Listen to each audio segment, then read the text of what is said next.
इतिहास की वो दो महिलाएं जिनसे हर कोई नफरत करता है, जिन दो महिलाओं ने पूरी की पूरी सल्तनत को ही तबाह कर दिया। आखिर कौन थी वो महिलाएं और उन्होंने ऐसा क्या संगीन अपराध किया था जिसके कारण लोग आज भी उनसे उतने ही ज्यादा नफरत करते हैं। दोस्तों, वो औरतें हैं हेरोडियास और उसकी बेटी सलोमी, जिन्होंने गुनाहों की हर सरहद को ही पार कर दिया। ये दोनों औरतें इतिहास में इतनी ज्यादा मशहूर हैं कि बहुत सारे नामचीन लेखकों ने इन पर किताबें भी लिखी है और हॉलीवुड में इनके नाम से बहुत सारी फिल्में भी बन चुकी है। लेकिन आज भी हर ईसाई और मुसलमान इन दोनों औरतों को अपना सबसे बड़ा दुश्मन मानता है। तो क्या कहानी है हेरोडियास और उसकी बेटी सलोमी की, बताएंगे आज के इस वीडियो में। दोस्तों, बात आज से लगभग 2000 साल पहले की है, जब रोम देश पर सीजर अगस्तस की हुकूमत हुआ करती थी। सीजर अगस्तस ने रोम के एक हिस्से फिलिस्तीन का शासक अपने सबसे वफादार हेरोड द ग्रेट को बनाया। हेरोड को फिलिस्तीन की जनता बहुत ज्यादा पसंद करती थी। हेरोड के अस्तबल में एक आदमी काम करता था जिसकी एक बहुत ही सुंदर बेटी थी और उसका नाम था हेरोडियास। हेरोडियास की उम्र बढ़ने के साथ ही वो और भी ज्यादा खूबसूरत होती गई। हेरोडियास दिखने में इतनी ज्यादा सुंदर थी कि उस सल्तनत का हर आदमी उसकी खूबसूरती का दीवाना था। लेकिन हेरोडियास को अपनी खूबसूरती पर बहुत ज्यादा गुमान था। वो किसी सल्तनत की महारानी बनना चाहती थी और उसका ये ख्वाब पूरा भी होने वाला था। दोस्तों, हेरोड ने हैकले सुलेमानी बनवाया था, जिससे जनता बहुत ज्यादा खुश थी और उसी खुशी के जश्न में दावत का इंतजाम किया गया। इस दावत में सल्तनत के हर एक आदमी को बुलाया गया। इसी दावत में हेरोड के छोटे बेटे फिलिप को एक लड़की से प्यार हो गया और वो लड़की कोई और नहीं बल्कि हेरोडियास थी। फिलिप ने उसे अपने साथ अपनी सल्तनत कैसारिया ले गया। हेरोडियास शुरू से ही मलिका बनना चाहती थी, इसलिए उसने भी फिलिप के साथ जाने का फैसला कर लिया।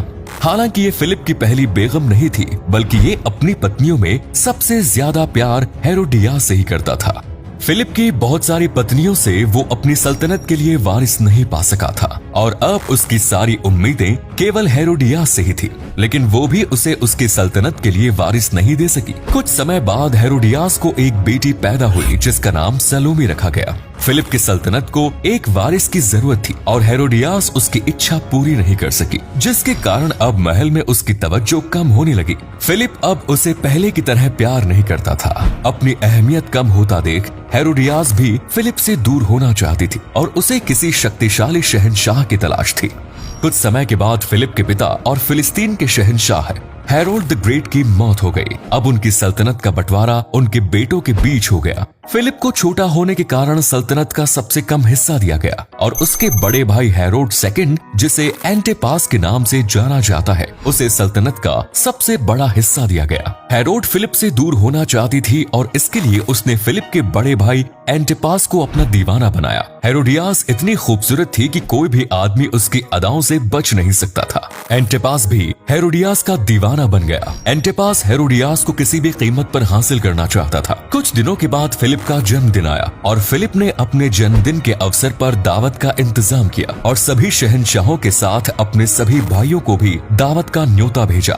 एंटिपास भी फिलिप की दावत में आया, जहां वो हेरोडियास के और ज्यादा करीब आ गया। ये दोनों इतनी ज्यादा करीब हो गए कि इन्होंने भागने का फैसला कर लिया। एंटिपास और हेरोडियास दोनों भाग भी गए और जब ये बात फिलिप को पता चली तो उसे बहुत ज्यादा गुस्सा आया, क्योंकि उसकी बेगम को भगाने वाला कोई और नहीं, उसका सगा बड़ा भाई था। अब बात फिलिप के सम्मान पर आ गई थी और किसी भी कीमत पर फिलिप अपने भाई से अपने पत्नी को वापस करना चाहता था। उस समय यहूदियों में सबसे ज्यादा सम्मान पाने वाले हजरत याहिया इस्लाम, जिन्हें यहूदी सम्मान से यूहन्ना कहते हैं, उन्होंने एंटिपास को हेरोडियास से निकाह करने के लिए मना किया, क्योंकि वो उनके छोटे भाई की बेगम थी। लेकिन एंटिपास से उनकी बात नहीं मानी। एंटिपास और फिलिप दोनों सगे भाइयों के बीच केवल एक औरत के लिए कई सारी लड़ाइयां लड़ी गई। इन जंगों में दोनों का बहुत नुकसान हुआ। अंत में उन दोनों के बीच कुछ समझौते हुए, जिसके चलते जंगों को टाल दिया गया। समझौते के अनुसार फिलिप को सल्तनत के कई बड़े हिस्से दिए गए और बदले में एंटिपास ने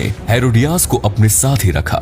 जंगों के खत्म होने के बाद जब हेरोडियास मल्लिका बनी तो उसने हजरत याहिया इस्लाम को, जिन्होंने एंटिपास को हेरोडियास से निकाह करने के लिए मना किया था, उन्हें गिरफ्तार करने का आदेश दे दिया। हजरत याहिया इस्लाम को गिरफ्तार करके हेरोडियास के बगीचे के लिए माली का काम दिया गया, जहां वो बगीचे की देखभाल करते थे। हेरोडियास हजरत याहिया इस्लाम को सजाए मौत देना चाहती थी, लेकिन एंटिपास ने हेरोडियास की बात नहीं मानी और उन्हें कभी भी सजाए मौत का फरमान जारी नहीं किया। सलोमी जो अब काफी बड़ी हो चुकी थी, उसने खूबसूरती के मामले में अपनी माँ हेरोडियास को बहुत पीछे छोड़ दिया। उस सल्तनत में हर कोई सलोमी की खूबसूरती का दीवाना था। एक दिन सलोमी ने बगीचे में काम करते हुए हजरत याहिया इस्लाम को देखा।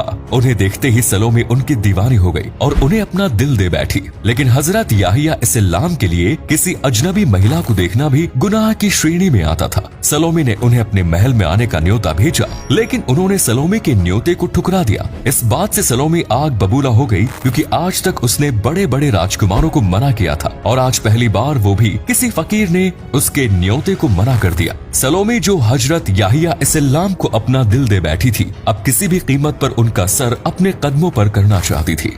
कुछ समय के बाद एंटिपास की सालगिरह का मौका आया, जिसमें उन्होंने बहुत ही बड़ी दावत का इंतजाम किया और इस दावत में हर जगह के शहंशाहों को न्योता भेजा।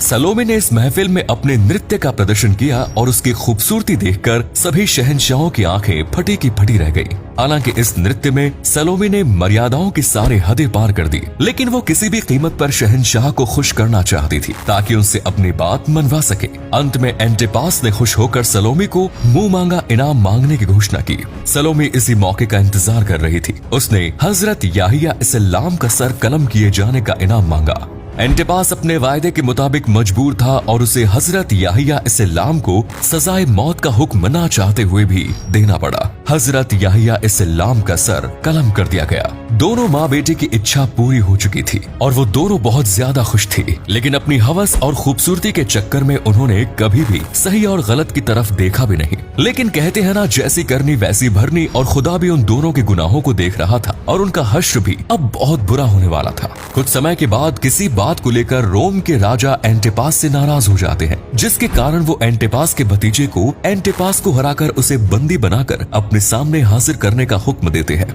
जनता भी एंटिपास से काफी दुखी हो गई थी, क्योंकि वो अपनी पत्नी हेरोडियास के इशारों पर ही काम कर रहा था, जिसे आम जनता से कोई मतलब नहीं था। दोनों के बीच काफी भीषण जंग होती है, जिसमें आखिर में एंटिपास को हार का सामना करना पड़ता है और एंटिपास और हेरोडियास को जंजीरों में पकड़कर बादशाह के पास रोम भेज दिया जाता है। रोम के बादशाह उन दोनों को स्पेन के विशाल रेगिस्तान में मरने के लिए छोड़ने का हुक्म जारी करते हैं, जहाँ भूख और प्यास से एंटिपास और हेरोडियास दोनों की मौत हो जाती है। एंटिपास की जगह अब उसका भतीजा शहंशाह बन गया और उसने सलोमी को ताउम्र कैद खाने में ही कैद रखा और कैद खाने में ही सलोमी की मौत हो गई। तो दोस्तों, ये थी हेरोडियास और उसकी बेटी सलोमी की असली कहानी, जिन्होंने अपनी हवस और खूबसूरती के गुमान में कई निर्दोष लोगों को मौत की घाट उतरवा दिया और अंत में उनका अंजाम भी बहुत बुरा हुआ। इसी कारण से इन दोनों से लोग आज भी उतनी ही ज्यादा नफरत करते हैं।